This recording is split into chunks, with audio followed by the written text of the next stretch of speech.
Ya, bueno, sería el que es vamos a universal. espero que estén bien comiditos, nos vamos de larga. No, les dije. Es bastante larga la clase. Es el tema más extenso de todo el semestre. Ah, ya. Ni modo. Vamos a hablar de patologías de la vía biliar y pancreatitis.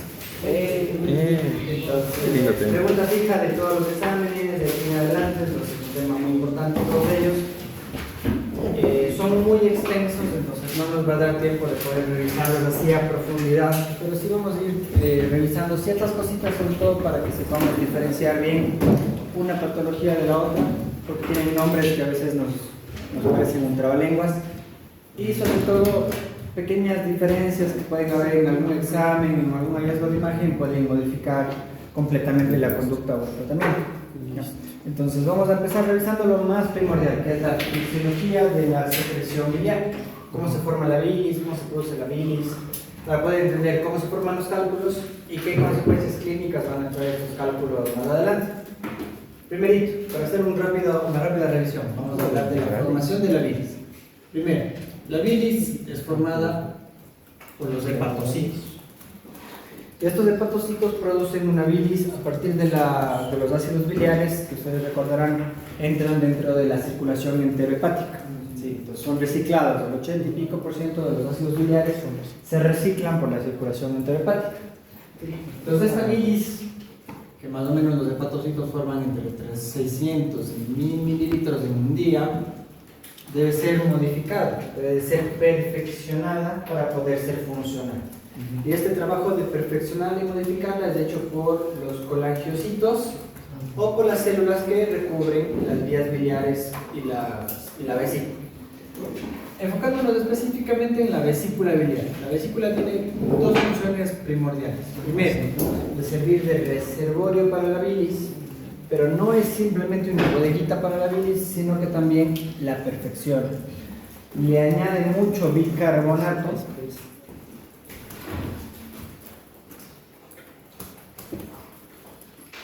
y sobre todo se encarga de espesarla, es decir, absorbe agua, absorbe sodio, absorbe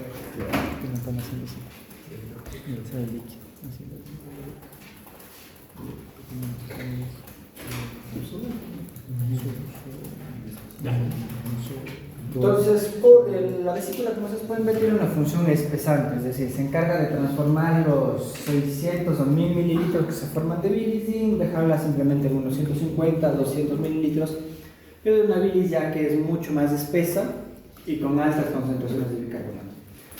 ¿Para qué nos interesa tanto que la bilis tenga esas concentraciones de bicarbonato? Que recordemos que el drenaje biliar se produce a nivel del duodeno. Entonces el bicarbonato cumple una función neutralizante del ácido que proviene del estómago. Entonces una de las funciones también de la bilis.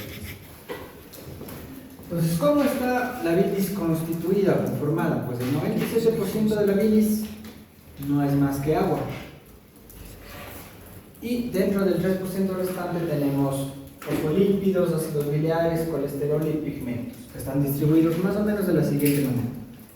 Los ácidos biliares, como el ácido quenocólico, representan más o menos entre el 65 o 70% del volumen total de la bilis. Y como ya dijimos hace un ratito, estos son reciclados y reutilizados constantemente. Por otro lado, tenemos los fosfolípidos, principalmente la lecitina, que estos representan más o menos entre el 20-25% del total de la bilis. Un componente que es esencial y es el principal agente que causa los cálculos, el colesterol. Este debe estar en un 4%.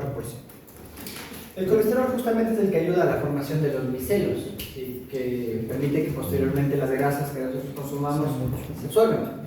Pero el problema es que cuando el colesterol está en concentraciones altas, tiende a precipitar. Es decir, como es pesado, tiende a irse al fondo de la vesícula y puede generar cálculos. Se ha visto, por ejemplo, que en la bilis de personas que tienen problemas de cálculos, el colesterol puede representar hasta el 10% del total de los componentes de la bilis. Y por último tenemos los pigmentos biliares, que ya saben ustedes son los que vienen del metabolismo de la hemoglobina, que se transforman después en bilirrubina y todo eso.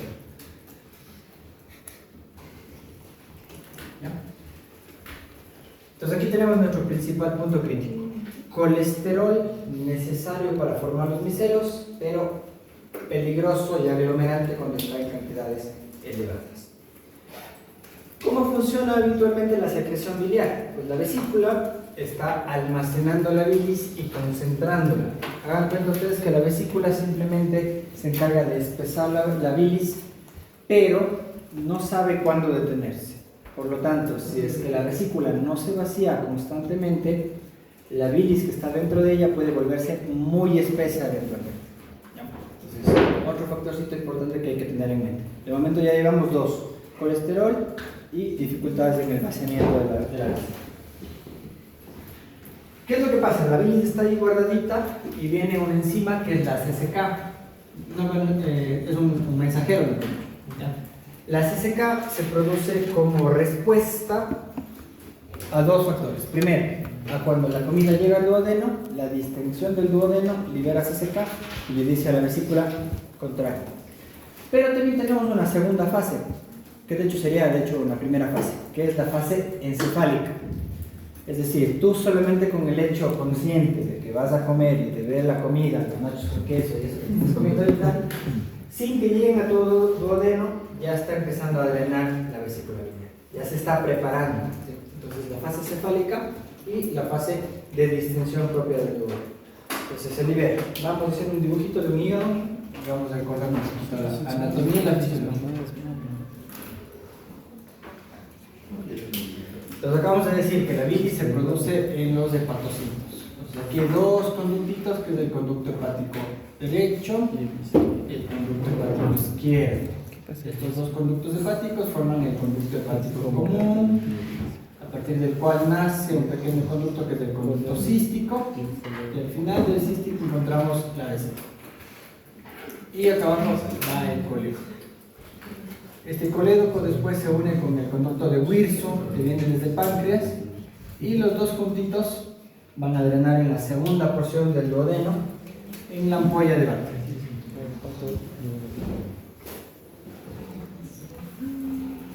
Donde hay un espacio que tiene un rodete muscular que sirve como esfínter, que se llama el esfínter de Oddi. Entonces la CCK lo que hace es contraer la vesícula y abrir el Oddi para que la vesícula drene hacia el duodeno, cuando la comida o el estímulo encefálico así lo indique. Pero fíjense un poquito en la morfología de la vesícula. Y como ustedes se pueden dar cuenta, esta parte de acá está bastante por debajo del orificio de drenaje. ¿Sí? Entonces en esta zona del fondo de la vesícula, que tiene forma como de bolsita, es donde empieza todo el proceso de formación de los cálculos. Y este proceso de formación de cálculos tiene tres fenómenos que son muy importantes que nosotros reconocemos. Primero, hay una sobresaturación de colesterol.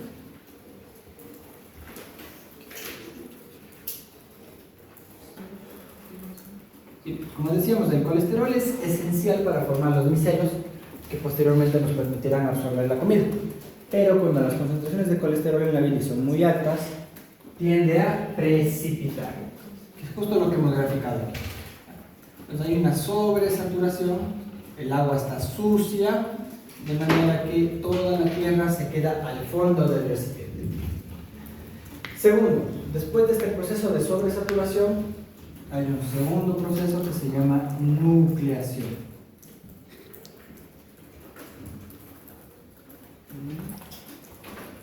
¿Cómo lo podríamos resumir en forma simple? La nucleación es ese proceso a partir del cual sobre los cristales que se formaron de colesterol se empiezan a pegar más. Es decir, cuando el cristal se aglomera, cuando el colesterol se aglomera, actúa como un imán que sigue atrapando más colesterol. Resultado, empiezan a formarse moléculas más grandes. Entonces el proceso de nucleación que viene a partir de la formación de microcristales de colesterol.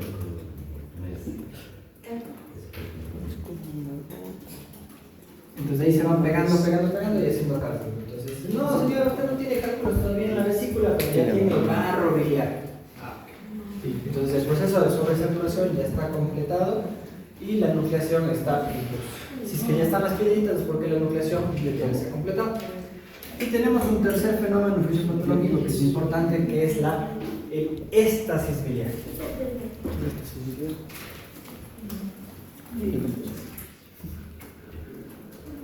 Es decir, tu vesícula no se vacía completa y adecuadamente. Por ejemplo, te saltaste el desayuno. ¿No desayunaste? Tu vesícula dice, bueno, se queda ahí la bilis, pero yo le sigo absorbiendo el agua. Entonces se sigue saturando. ¿Y qué pasa si se satura? Llega un punto en el que se sobresatura porque se absorbe más agua y queda muchísimo colesterol, empieza la nucleación y tienes cálculos. Entonces, partamos desde ahí, desde la fisiopatología. Entonces, comprendiendo ya este proceso fisiopatológico, yo puedo ya predecir ciertos factores de riesgo clínicos para formar cálculos. Cuando el paciente te pregunte, doctor, ¿y por qué me pasó esto a mí? Explícale cuáles son los factores de riesgo. Entonces, el primer factor de riesgo para la formación de cálculos, evidentemente una dieta alta en colesterol.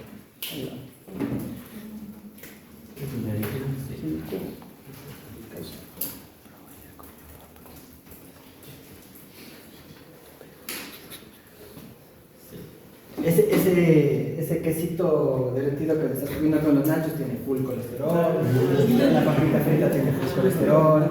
Son dietas con mucho colesterol que van a generar que tengas más colesterol del que deberías.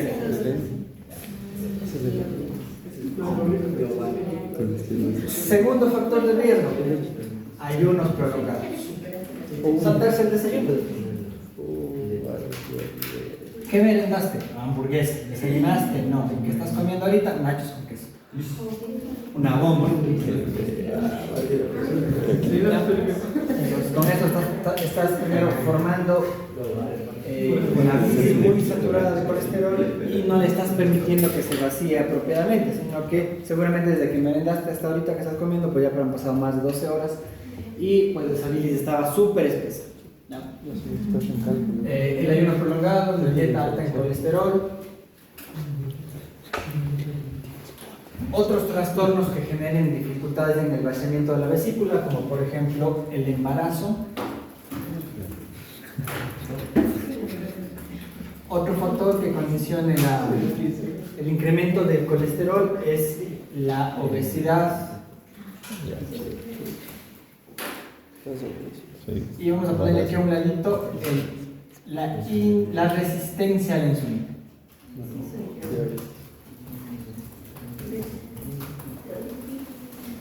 ¿Por qué la resistencia a la insulina? ¿Qué tiene que ver el azúcar con esto? Que se ha visto que aquellos pacientes que tienen resistencia a la insulina absorben más colesterol en el tubo digestivo.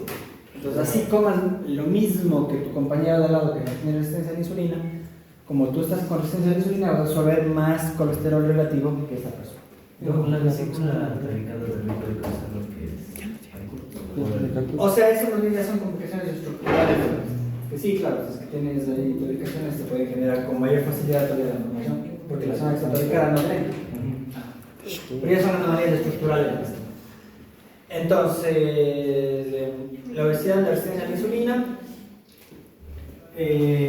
los estrógenos,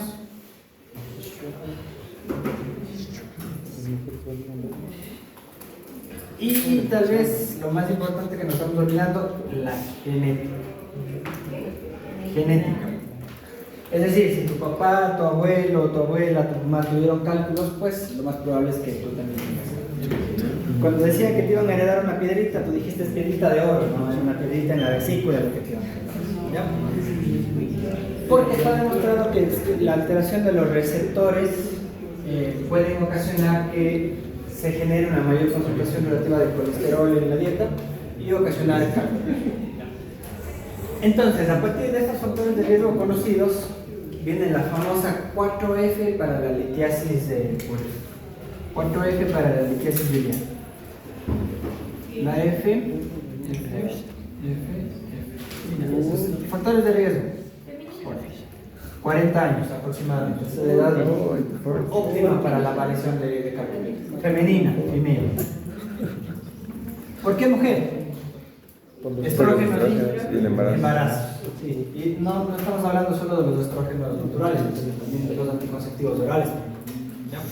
Sí, entonces, si te saltas del desayuno, tienes resistencia a la insulina, tomas anticonceptivos orales y tu mamita ya tuvo cálculos, ya marchó esa vez.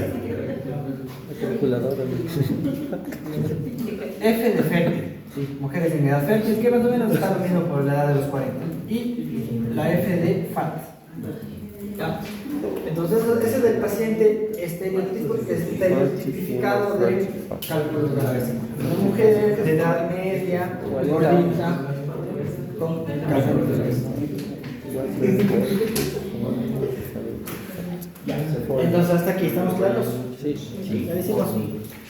Pues ahora sí vamos a la parte clínica, lo que nos interesa. Entonces, una vez que ya entendí cómo funciona la bilis, cómo se forma la bilis y sobre todo cómo se forman los cálculos y cuáles son los pacientes que están en riesgo, ahora sí vamos a ver todas las patologías que derivan de la formación de los cálculos. Y vamos a empezar por la más simplecita, que es la colelitiasis.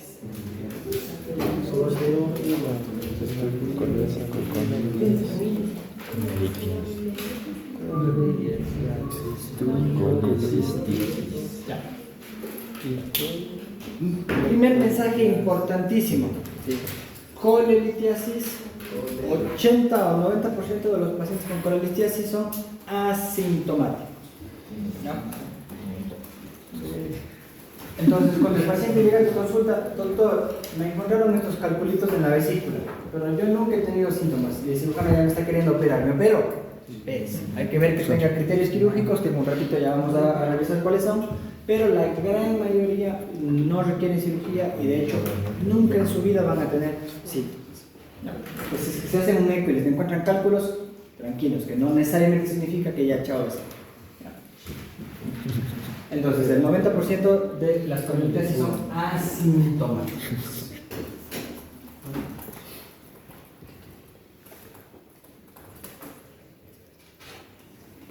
Sí, la evidencia nos dice que una vez que se diagnostican los cálculos de una vesícula, habitualmente en forma incidental, solo el 10% de los pacientes desarrollan síntomas o complicaciones posterior a eso, en los 10 años posteriores a eso. Y cuando el paciente tiene síntomas, ¿cómo se llama eso? Cólico biliar. Entonces, la colelitiasis es asintomática. Cuando da síntomas se llama cólico biliar.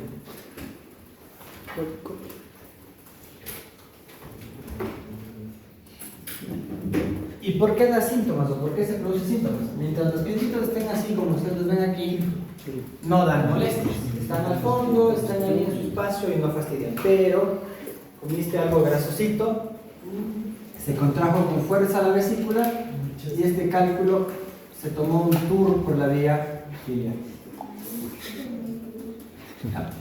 Pero es un tour, no se quedó, solamente fue de visita, es decir, no generó una obstrucción total de la vía biliar y los síntomas del paciente duran mientras termine de salir esa piedra. ¿Ya? Que habitualmente son entre 30 minutos y 2 horas. ¿Sí? Pero en esos 2 minutos, 2 horitas, el paciente va a estar muy sintomático, muy adolorido. Por el rato que salga la piedra, ¿se curó? Incluso el paciente a veces llega al hospital y dice, doctor, hasta que me atienda ya me pasó el dolor. Ah, bueno, pues era un cólico biliar y ya pasó la piedra.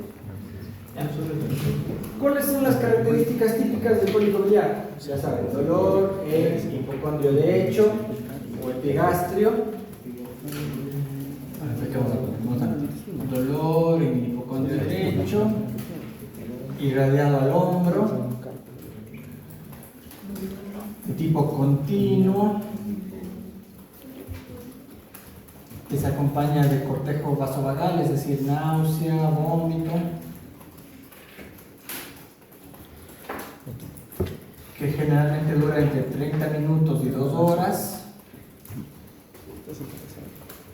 y que empieza después de ingesta grasa. Y entonces casi siempre el paciente dice, no, es que doctorita, la verdad fui a comer unas papitas fritas y les eché harta mayonesa porque estaba buenazo, y de ahí me empezó el dolor. Y después cuando venía a la oficina encontré un puestito de mote con chicharrón y harto chicharrón. Y desde ahí me está doliendo. ¿Qué será? ¿Será que me hizo mal la comida? No te hizo mal la comida, sino que como comiste mucha grasa, una piedrita de las que tenías en la vesícula está pegándose un tour por tu vía biliar. Y eso es lo que te está generando dolor. Pero aquí 2 puntualizaciones, o mejor dicho 3, que les quiero mencionar. Primero, los síntomas duran únicamente el tiempo en el cual la piedrita está transitando por la vía biliar. Por lo tanto, si es que los síntomas han durado más de 6 horas, eso ya no es un cólico biliar, eso seguramente es una colecistitis.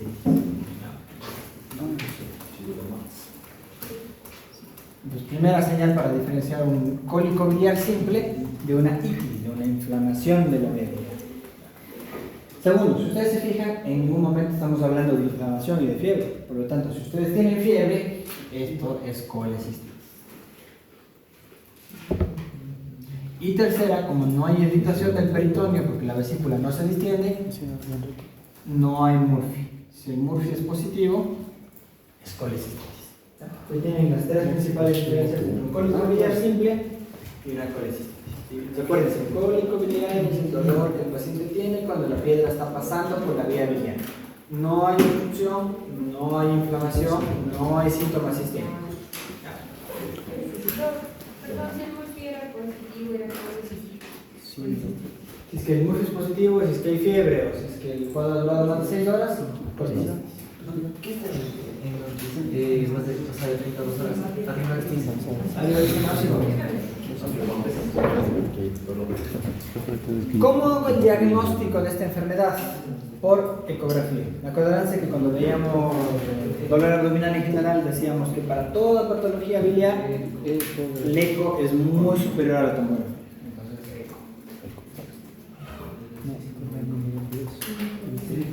Entonces, eco.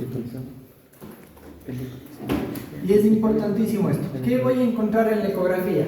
Solamente cálculos. Nada más. No hay inflamación de la pared, no hay líquido, no hay gas, no hay nada. Es solamente el cálculo con una vesícula 100% normal. Acuérdense de eso. Es el cálculo más el resto normal. ¿Qué pasa si yo encuentro alteraciones inflamatorias de la vesícula? Inflamatoria, itis, colecistitis. Entonces tiene que haber la piedra y el resto está completamente normal. Y a veces ya ni encuentras la piedra porque resulta que había solo unita y esa era la única que salió a pasear. ¿Cuál es el tratamiento? ¿Qué vamos a hacer de tratamiento para la colecistitis? ¿Qué le AINES. AINES, ya está. En este caso, la analgesia de elección sí son los AINES. La primera línea son los AINES porque nos van a ayudar a controlar el dolor y nos van a ayudar a controlar esa ligera inflamación local que genera el paso del cálculo. Entonces, la primera línea de tratamiento son los AINES. ¿Sí? Un ketorolaco terenca 60 o un diclofenaco 75 miligramos y se fue el paso.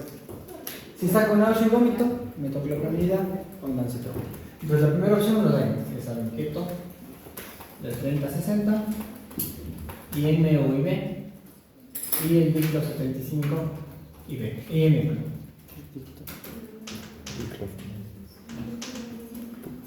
Segunda línea de tratamiento, los antiespasmódicos, por ejemplo la bucapina o el cefalosporin. ¿Qué es lo que le duele al paciente? Las contracciones de la vía biliar para expulsar el cálculo. Entonces los antiespasmódicos nos van a ayudar a disminuir esos espasmos, ayudando a controlar el dolor. Entonces vamos a darle la iosina o el propinox con lisina. Y como tercera opción, los opiáceos. ¿Por qué como tercera opción? Porque los opiáceos, sobre todo la morfina, que de hecho está contraindicada aquí, puede aumentar el tono del esfínter de Oddi y lo que era un cólico biliar se transforma en una colegocolitis. Entonces no le den opiáceos salvo que no haya otra alternativa y el paciente siga muerto de dolor. Y si van a dar opiáceos, en todo caso denle tramal, pero nunca morfina. Vamos a poner aquí. No morfina.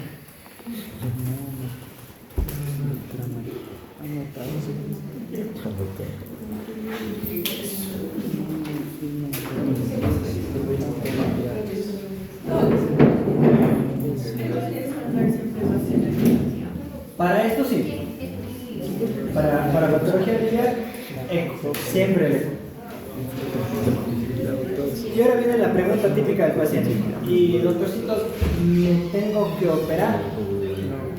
La gran mayoría de las respuestas van a ser no te tienes que operar, es solamente un episodio, lo que tienes que hacer es dejar de comer tanta grasa Entonces, en lugar de pasar por donde que la señora vende el chicharrón, date la vuelta y como que caminas un poquito y bajas de peso.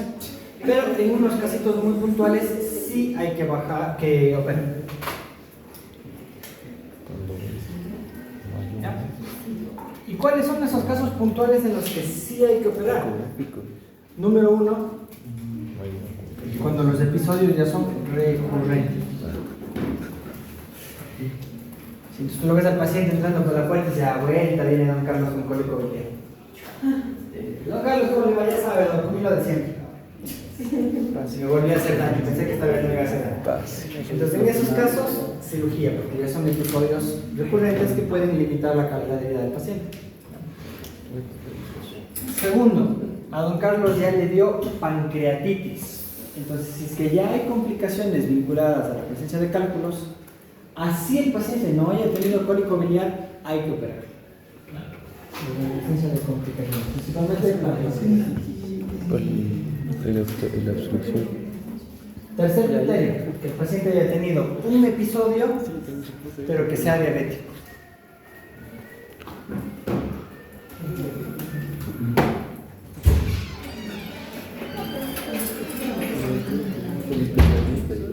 Es decir, que si mi paciente no es diabético, con un episodio, pues a lo mejor decimos uno es ninguno y esperemos a ver si le vuelve a dar. Pero si tu paciente es diabético y ya tuvo un episodio, hay que hacer el estudio. Cuarto criterio, que el paciente tenga un cálculo muy grande. Que sea un cálculo mayor a 3 centímetros. Y pongámonos un poquito aquí en contexto. Tengo pequeños calculitos y tengo aquí un cálculo de 3 centímetros. Ustedes van a decir, pero Doc, ese cálculo ni a bala va a salir policístico. No va a salir policístico, pero el problema es que se ha visto que incrementa el riesgo de cáncer de vesícula. Entonces, la razón por la cual vamos a quitar esa vesícula es porque el riesgo de cáncer. No porque el cálculo vaya a salir, eso no va a salir ni a bala. Lo mismo. Criterio para cirugías. Si es que el paciente tiene un pólipo de más de 1 centímetro.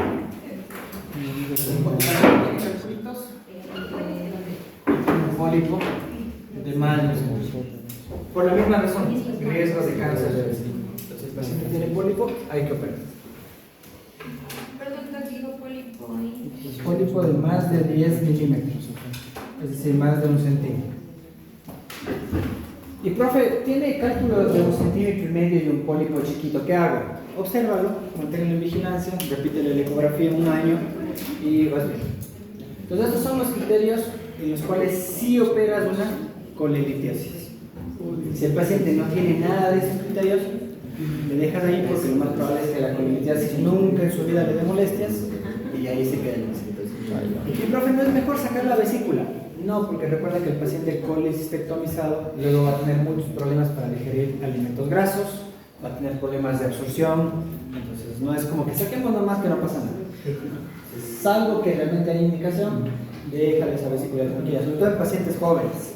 Si hace no mucho tiempo tuve una paciente de 17 años, que a los 15 ya le habían sacado la vesícula por disque cálculo.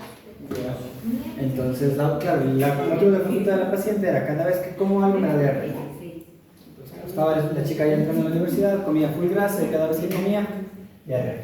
Por el problema de la digestión de las grasas. Entonces, no saquen las vesículas así porque y si son cirujanos, yo sé que hay que pagar la cuota del carro y todo, pero no saquen vesículas que no conocen. ¿Es un paciente de las enzimas o...? Sí, exactamente. Entonces, esta paciente, de hecho, ahora tenemos enzimas que ya vienen con bilis de buey. Bilis de buey. Sí, entonces, esa paciente, por ejemplo, cuando va a comer algo graso, toma 2 capsulitas de enzimas con bilis de buey para que pueda digerir la comida. Entonces, sí, ya por supuesto ya tenemos ese tipo de... Ahora, pregunta, Doc, yo leí en el ChatGPT que los cálculos se pueden disolver. Sí, pero no. ¿Ya? Entonces, hay medicamentos que nos pueden ayudar a disolver los cálculos. Sobre todo aplican cuando son cálculos de menos de medio centímetro. Cálculos chiquiticos de 5 milímetros menos. Podemos usar un medicamento que se llama ácido ursodesoxicólico. Entonces el ácido urso desoxicólico lo vamos a usar en dosis de 250 a 500 miligramos 3 o 4 veces en el día por un periodo de entre 3 y 6 meses. Si a los 6 meses le vuelve a hacer la ecografía y el cálculo sigue allí, ya no le sigas dando porque ese cálculo no se va a disolver. Ácido urso desoxicólico. Los nombres comerciales son Ursofalc y Ursocel, que está más fácil. Ursofalc o Ursocel. Entre 250 a 500, 3 o 4 veces al día.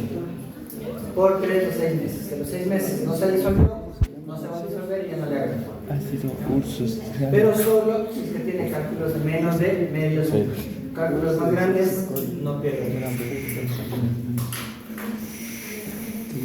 De colecistitis, perdón, de colelitiasis. ¿Dudas, preguntas, inquietudes?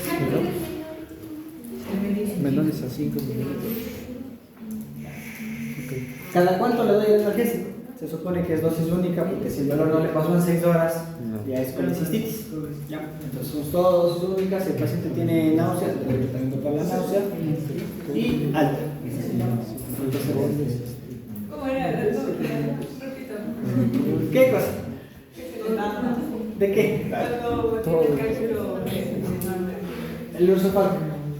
Urso desoxicólico. Entonces hasta ahí, ¿estamos claros? ¿No hay dudas? Clarísimo. Ahora vamos a hablar de la colecistitis.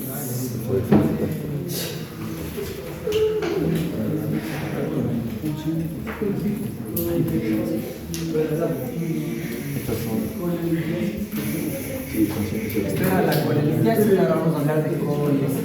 Urso desoxicólico. Urso desoxicólico.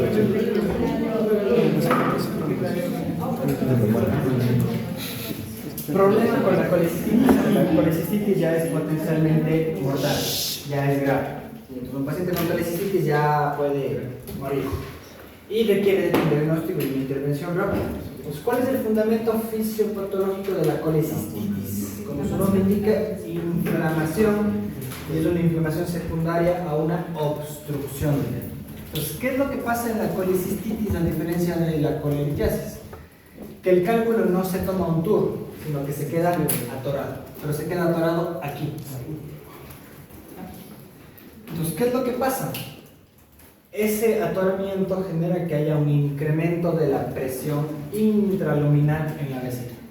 Es decir, aumenta la presión con el objetivo de expulsar el cálculo. Entonces se contrae la pared de la vesícula y empieza a hacer toda la presión posible para expulsar el cálculo. Empieza el dolor del paciente. Entonces vamos a poner paso 1, aumento de la presión intraluminal.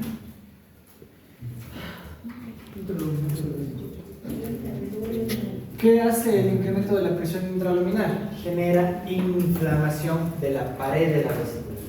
Entonces genera que la vesícula se inflame. Entonces hay un edema de pared.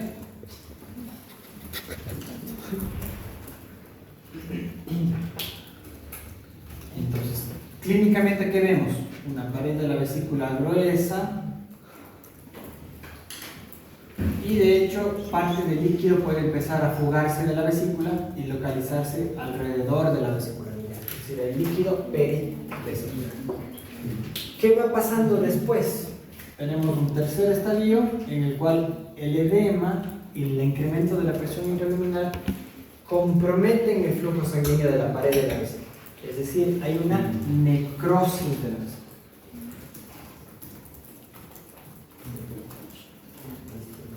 Sí, entonces la pared, las zonas de la pared que ya no reciben flujo sanguíneo se empiezan a morir y pueden perforarse. Llega a haber una cuarta fase que es la fase de perforación. Pero a la vez, una vez que todo este proceso se está llevando a cabo, llegan unos visitantes oportunistas. Las bacterias del intestino que se dan cuenta de que estás peleando porque no puedes eliminar la piedrita, dicen, mi oportunidad, vamos a buscar una nueva casa. Y se van a la bilis. Entonces, ¿cuál es la segunda fase o el segundo proceso fisiopatológico en la colecistitis? La infección de la vesícula, la infección de la bilis. Como son bacterias del intestino, son bacilos negativos y anaerobios. Estos generan infección. Entonces, profe, ¿en la colecistitis hay que dar antibióticos? Claro que sí. Ya vamos a ver. Solo tiene que cubrir bacilos gram negativos y anaerobios. Pseudomonas no mucho. Aquí sí es importante porque la pseudomonas no suele estar en el intestino y estas son bacterias propias del paciente. Entonces vas a cubrir bacilos gram negativos y esta vez no te importa la pseudomonas. Esta vez sí te da igual la pseudomonas. Pero vean ustedes que aquí hay una particularidad importante. El paciente puede tener colecistitis sin cálculos. Se llama colecistitis alitiásica. Entonces, en este caso, ¿cuál es la fisiopatología de la alitiasis? Solamente la infección. Solamente esto. Ustedes van a decir, profe, ¿en qué pacientes puede encontrar esto? Diabéticos, pacientes sépticos, pacientes encamados, pacientes obesos. Ahí solamente tengo colecistitis sin cálculos. Entonces tú revisas y ves una vesícula inflamadísima, pero no hay ni una pepita ahí nada. Es una colecistitis alitiásica, que de hecho es más grave que la alitiasis. Porque implica que al no haber un proceso obstructivo, netamente lo que generó toda la inflamación son las bacterias. Son bacterias que están con comportamiento agresivo y la inflamación suele ser importante de ser ¿Los medicamentos que son de hecho, lo mismo. Pero lo que cambia es un poco el abordaje. No tienes que apurarte en operar la vesícula y sacarla, sino tienes que apurarte en darle antibiótico. Ya, entonces tenemos dos tipos de colecistitis. La alitiásica, que representa un 5 o 10%, y la litiásica, que es la gran mayoría de los casos. Clínicamente, ¿cómo se manifiesta? Igual que el cólico biliar, los vamos a poner. Síntomas. Es un cólico biliar más fiebre más una duración mayor a 6 horas y más un morfín positivo.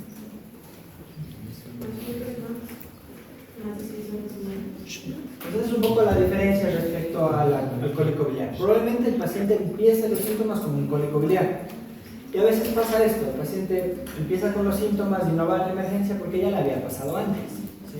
Es un dolor que a veces ya tiene, una vez al mes ya tiene, pero que le pasa solo. Y por eso se quedó en su casa tranquilo, esperando que amanezca, y sin embargo, como ya vio que el dolor no pasó, ahí llega la emergencia. Dice, doctora, me empezó como el típico dolor de vesícula, pero no me pasa esta vez, no sé qué pasó. ¿Sí? Pues lo que pasó en esta ocasión es que la piedrita se quedó clavada y que ahora está con una inflamación e infección de su vesícula. Esto. ¿Cómo hago el diagnóstico de colecistitis? El diagnóstico en realidad requiere o demanda exámenes de laboratorio. De manera que, siguiendo los criterios de Tokio,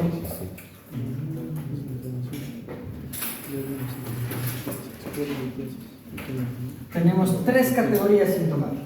¿Sí? Entonces nos dice que para que yo sospeche de una colecistitis, el paciente debe tener un criterio de A más un criterio de B. Y para yo confirmar colecistitis, el paciente debe tener uno de A, uno de B y uno de C. ¿Cuáles son los criterios de A? Pues los criterios son clínicos. La A es clínico. Es decir, mi paciente tiene el dolor típico, una masa palpable en el hipocondrio derecho o un signo de Murphy positivo. La B busca compromiso sistémico. Es decir, o mi paciente está con leucocitosis o está con la PCR alta o está febril. Entonces, si mi paciente tiene dolor en el hipocondrio derecho y fiebre, ya tiene uno de A y uno de B. Sospecho de colecistitis. Pero yo para poder confirmarla necesito un criterio de C. Y los criterios de C son imagenológicos. Pues, ¿qué voy a encontrar en la imagen? Engrosamiento de la pared. Mayor a 3 milímetros. Dilatación de la vesícula. que en el eje longitudinal tenga más de 10 centímetros o que en el eje transversal tenga más de 4 centímetros. Líquido perivesicular.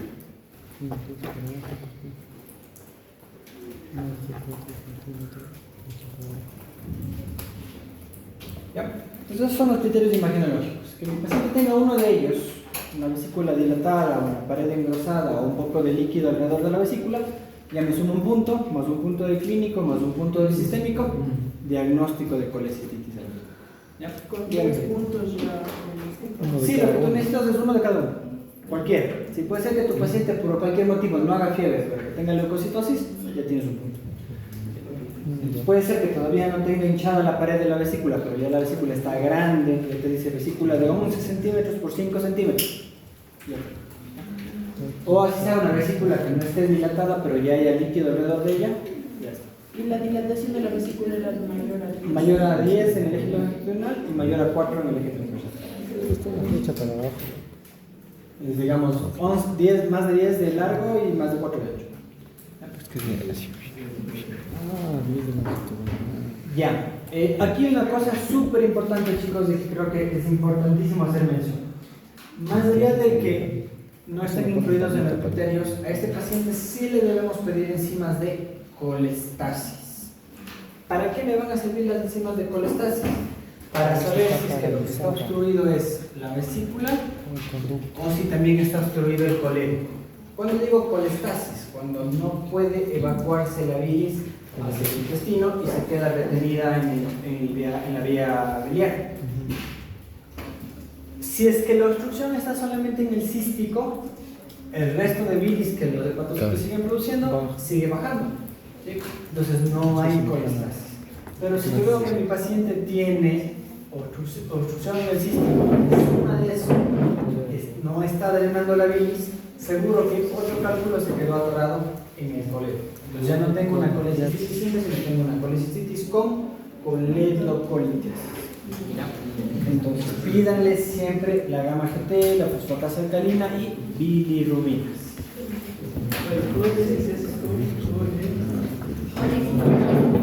Gamma GT,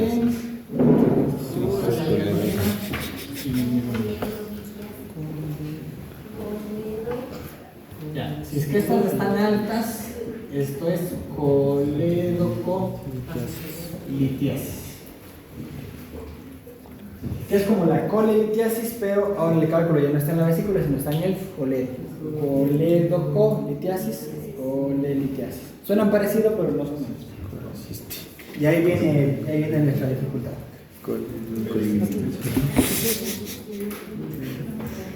Ya. Entonces, supongamos que al paciente que estábamos viendo, la gamma GT y la fosfatasa no están altas. Chévere, entonces no hay coledocolitiasis, es una colecistitis simple. ¿Cómo le trato? Depende de la severidad. Entonces, así como el Tokio me diagnostica, Tokio me estratifica. Entonces, Tokio me va a ayudar a dividir a la colecistitis en 3 categorías: una colecistitis leve, una colecistitis moderada y una colecistitis grave. Que lata, pero así mismo, de modo. ¿Qué caracteriza la colecistitis leve? Que el paciente no tiene disfunción orgánica. Es un paciente que lo único que tiene es fiebre, poquito de dolor, pero no tiene lesión renal, no tiene alteración hepática, no tiene alteración pancreática, no está hipotenso, no está taquicárdico. Es un paciente leve, que son la mayoría de los pacientes jóvenes.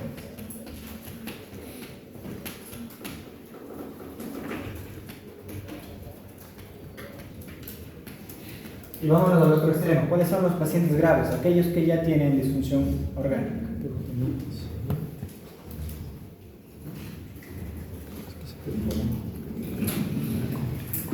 Es decir, está con insuficiencia renal, está con insuficiencia hepática, está con insuficiencia cardíaca, está hipotenso, está taquicárdico, está con la conciencia alterada, o sea, está en shock. Ustedes ya conocen.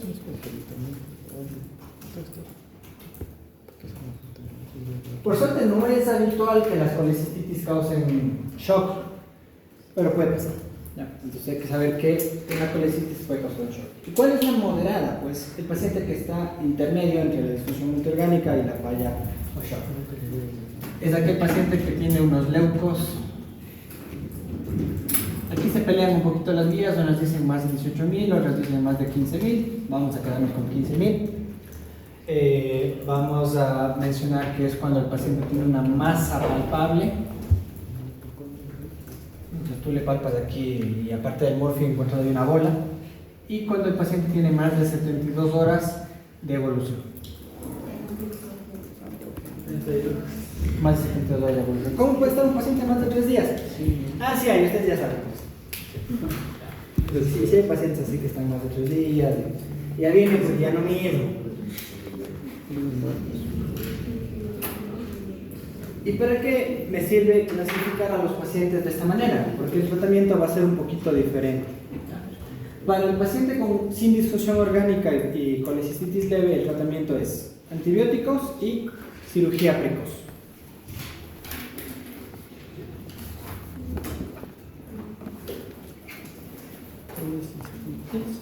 Entonces, empiezas antibióticos en emergencia, le pides unos tiempitos de coagulación, un electro al paciente para la cirugía y le mandas para quirófano y pasa al piso ya sin vesícula. Y a los 2 días se va a la casa o al siguiente día se va a la casa. Un paciente leve, que afortunadamente son la mayoría de pacientes que valoran antibiótico y cirugía. En la moderada, ¿qué podemos hacer? ¿Han escuchado? Me imagino que sí. Vamos a enfriar el cuadro. Pues, ¿qué significa enfriar el cuadro? Pues vamos a empezar antibióticos, vamos a hidratarle, vamos a controlar la fiebre y cuando su condición clínica esté mejor, lo operamos. Entonces, ¿cómo tratamos esta? Igual, antibiótico más cirugía diferida.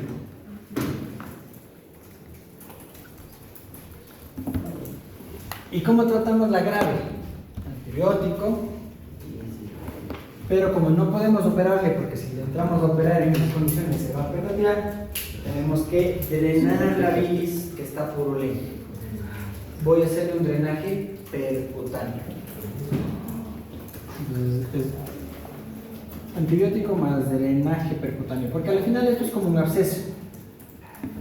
A la final, si es que yo no si yo no dreno esa bilis, pues la sepsis de mi paciente no va a mejorar. Entonces, ¿en qué consiste esto del drenaje percutáneo? Viene el imagenólogo intervencionista, explora con ecografía y mete un catéter a través de la pared, llega a la vesícula y deja colocado un catéter por allí para que la vesícula drene ese líquido purulento. Y como ya drena el pus, la carga bacteriana y la infección empiezan a mejorar y cuando el paciente ya esté mejorcito, lo operas. ¿Qué va a decir?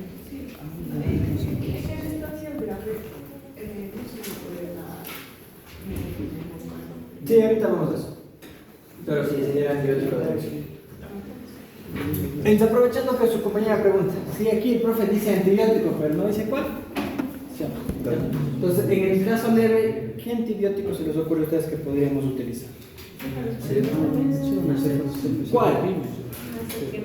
Sí, una ceftriaxona está bien, porque como les dije antes, no necesito cubrir pseudomonas. La ceftriaxona está muy bien. Pero yo les pregunto una cosa, ¿la ceftriaxona tiene efecto anaerobicidad? No. Entonces nos estamos dejando sin cubrir los anaerobios. Cefepime tampoco me cubre bien. Es una muy buena opción, pero vamos a complementarle primero a la ceftriaxona. ¿Más algo? Ese que dice la compañera, que es el metronidazol. Acuérdense que el metronidazol es para anaerobios. Entonces, esto es 1 gramo cada 12 y esto es 500 cada 8.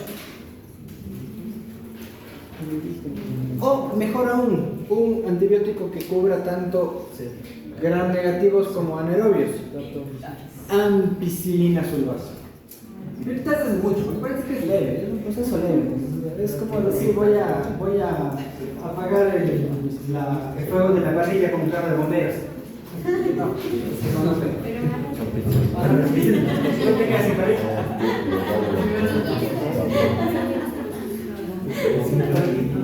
Entonces, lo que vamos a hacer es o ampicilina sulfata. Cada 12. Y la metronidazol 500 cada 8. Y la ampicilina 1.5 gramos cada 6 horas. Ventajas de la ampicilina, que cuando el paciente se vaya de alta, le cambias a la presentación oral y le mandas a la casa con eso.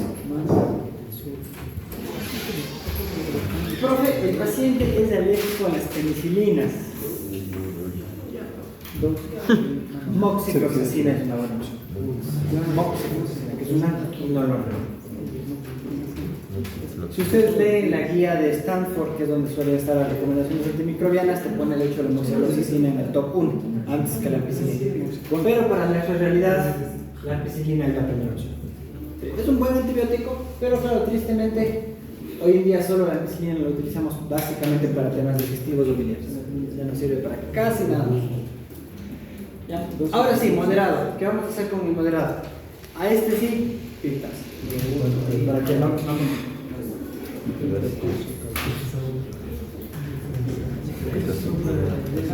Y al severo, o pintas, o mejor, meropenem. ¿Tiene efecto contra neuronios del meropenem? Sí, sí tiene. Entonces no necesitamos darle más tratamiento. ¿El Pictas tiene efecto contra anaerobios? Sí, también. Entonces vamos a mantenerle.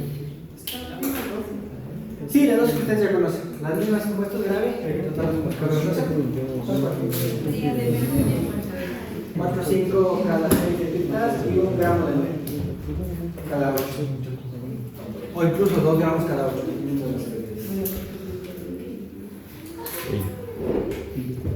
Y ya,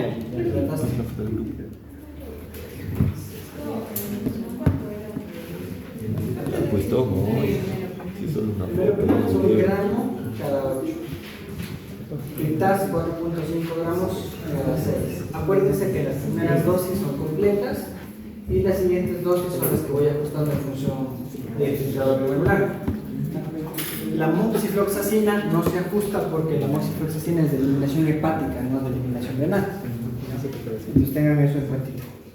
Y obviamente le vamos a hacer todo el resto del tratamiento. Analgésicos, suero para toda la historia que ustedes ya conocen. Como tratar una fiebre. Hasta aquí, ¿dudas? La moxifloxacina es para cuando tienen alergia. A la penicilina. Sí. Es 400 miligramos una vez al día. En este caso la elección son los AINES, pero le puedes complementar con paracetamol si es que el dolor o la fiebre no mejora.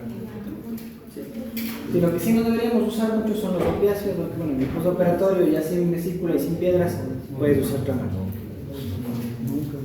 Listo, hasta aquí. ¿Dudas, preguntas, inquietudes? moxifloxacina de 400 miligramos cada Una vez al día. porque obstruye el conducto de aire.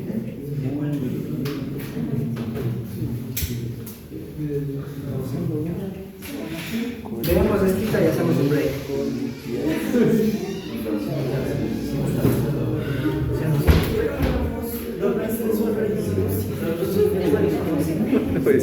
La moxifloxacina es para es moxiflo para los que son alérgicos a la penicilina.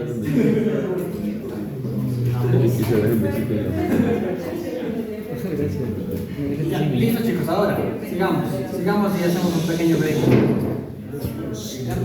Ahora vamos a ponernos el siguiente escenario clínico. Salió la piedrita, se quedó un ratito en el cístico y ni sé cómo pasó el cístico, pero se quedó en el colegio. Entonces ahora la pepita está aquí. La presencia de un lito obstructivo en el conducto colédoco es lo que llamamos coledocolisis. Entonces, hasta ahí se lo para la coledosis. Entonces la coledocolitis es un poquito diferente a los otros trastornos porque implica una obstrucción en el drenaje de la bilis. En las otras dos patologías que acabamos de ver, el problema estaba de aquí para acá, pero la vía biliar estaba indemne y la bilis podría seguir saliendo. Ahora el problema es que está tapado el conducto colédoco. ¿Y cómo se forma o cómo aparece un cálculo en el colédoco? En el 95% de los casos, el cálculo viene de la vesícula, como es lo que acabamos de descubrir. pero en el 5% de los casos el cálculo puede formarse directamente en el colédoco. Profe, ¿eso significa que un paciente colecistectomizado puede tener coledocolitiasis? Sí. Tienes que ser salado, pero te puede pasar. Es muy salado. Y de hecho hace un añito, hace más o menos, tuve un paciente que de hecho terminó con colangitis porque él le habían operado de la vesícula hace 10 años y él estaba convencido de que no tenía problemas de vesícula. E hizo un cálculo en el colédoco y luego se le infectó, hizo una colangitis, casi se muere. Pero bueno, sí vivió. Lo importante es que vivió. Vivió para contar. Entonces, ¿cuál es el problema? Como la bilis no está drenando, el paciente va a tener una clínica un poquito diferente. Pues, ¿cuál es la triada de la coledocolitiasis? El dolor, no, esa es la coledocolitiasis. La triada de la coledocolitiasis implica dolor en el hipocondrio derecho,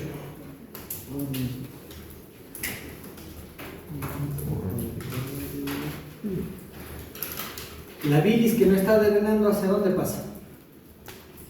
Se absorbe hacia la circulación. Por lo tanto, el paciente se pondrá amarillo Barcelona, ictérico.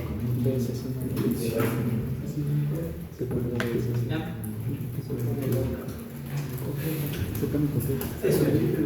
Y si es que el paciente no tiene bilis para darle color a las heces, el paciente va a estar acólico, con las deposiciones pálidas. Y por contrapartida, como la bilis tiene que eliminarse por algún lado y no se elimina a través de las heces, se va a eliminar por la orina. Entonces el paciente va a estar colúrico. Entonces la triada de coledocolitiasis es dolor en el hipocondrio derecho, ictericia y acolia o coluria. Verán que no estamos hablando de fiebres ni nada de eso, es como una colitiasis, pero de coledo. Se llama coledo. Sus depresiones también son diarrea. Diarrea puede ser la depresión. Más que diarrea son pálidas, son blanquecinas. Se dicen más pálidas, más así blanquitas, así como grasas. Y estoy orinando como Fusti, así oscurísimo, como Coca-Cola. Y se pone ictérico. Entonces, ya con esto en mente, ¿cómo estarán los exámenes de laboratorio del paciente? Pues aquí la clave es gamma GT, fosfatasa alcalina altas, porque estos eran de colestasis, acuérdense. Y bilirubinas altas. ¿Qué bilirrubina subirá? ¿La directa o la indirecta? La indirecta. La directa, porque ya pasó por el hígado. Por ejemplo, el paciente tendrá bilirrubina total 4, bilirrubina indirecta 0.7, bilirrubina directa 3.5 o 3.3, hay 5. Entonces la que se eleva es la bilirrubina directa. Si están altas las dos, piensas en hígado, y si está alta la indirecta, piensas en sangre. Acordarán.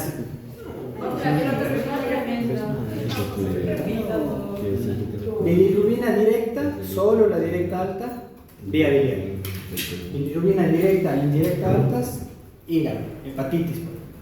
Solo la bilirrubina indirecta alta, sangre, hemólisis, paludismo, cáncer.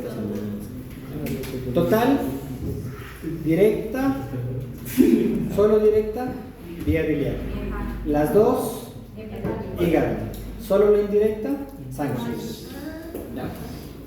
Entonces es parte del diagnóstico diferencial de la hiperbilirubinemia. ¿Cómo hacemos el diagnóstico de este tipo de patologías? Pues lo más lógico sería decir, voy a hacer el diagnóstico viendo el cálculo en el colédoco. Problema. Esta parte del colédoco es invisible para arriba, porque está hacia atrás. Acá arriba hay intestinos, el peritoneo, entonces esta parte por la ecografía no se puede ver. La placa es malísima para ver viabilidad, no se va a ayudar mucho. Pero esa no es diagnóstico, esa es terapéutica. Puede ser una. No me sirve para la colágeno resonancia. Doctora, eso vale $600. ¿Quién lleva la farmacia? Sí, pero hay también unos métodos indirectos que nos pueden ayudar a darnos cuenta de que hay una piedrita en el coledo. Métodos indirectos.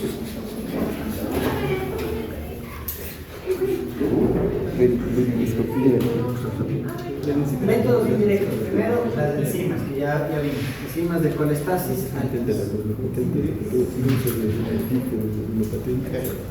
Segundo método indirecto, la dilatación de la vía biliar intrahepática.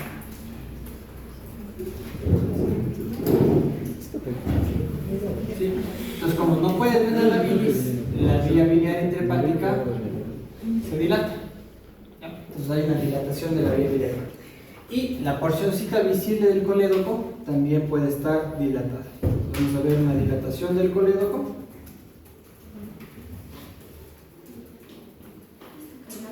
Que si es mayor a 6 milímetros es positiva para coledocolitiasis en personas que sí tienen vesícula biliar,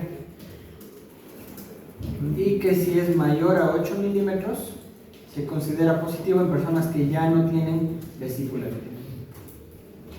Entonces cambian un poquito los puntos de corte. ¿Cuánto es el diámetro normal del colédoco? 4 milímetros. Entonces, si están más de 6 en una persona que ya tiene vesícula, que todavía tiene vesícula, signo indirecto de coledocolitiasis.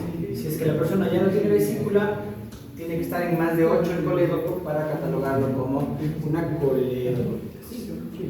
Y profe, entonces, pero si yo no estoy confirmando, ¿para qué me sirve? En pacientes de alto riesgo, tú ya puedes hacer el tratamiento solamente con signos indirectos.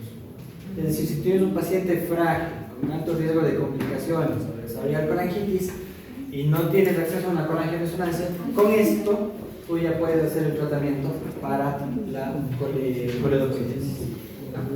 Y ahora, ¿cuáles son los directos? Pues en los directos tenemos la colangioresonancia o la ecoendoscopia. Sí.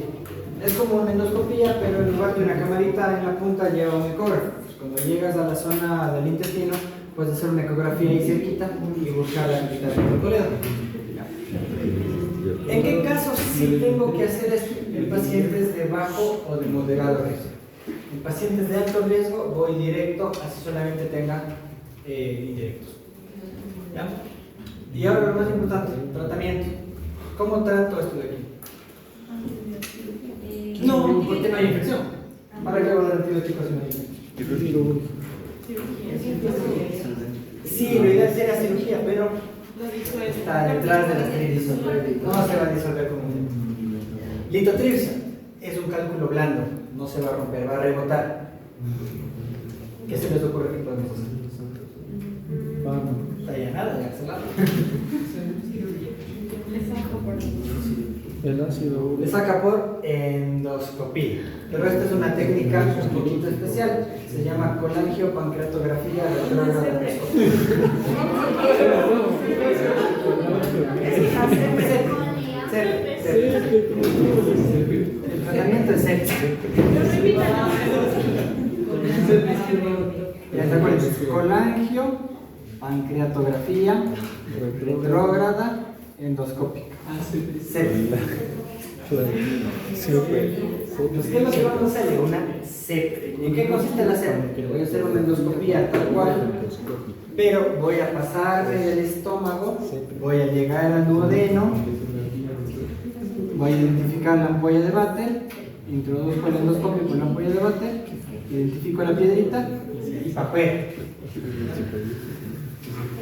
Es un procedimiento complejo, así como suena, ¿sí? Así como es el nombre, el procedimiento también es complejo y de hecho tiene un porcentaje nada poco significativo de complicaciones. Entonces un porcentaje más o menos alto de pacientes se perfora la vía biliar y ahí sí tiene que entrar el cirujano a reparar la vía biliar. Lo que pasa es que es una cirugía compleja que no cualquier cirujano puede realizar y no se puede realizar en cualquier centro. Porque recuerden que está detrás de los intestinos y todo, es una cirugía compleja. Por eso se prefiere hacer siempre y solo si hubiera complicaciones, hacer la cirugía de la bioética. Caso contrario, no. Y aparte de esto, ¿qué hago? Nada más porque el objetivo era simplemente destapar la bioética. Eso, chicos. Vamos a hacer un break de 10 minutitos.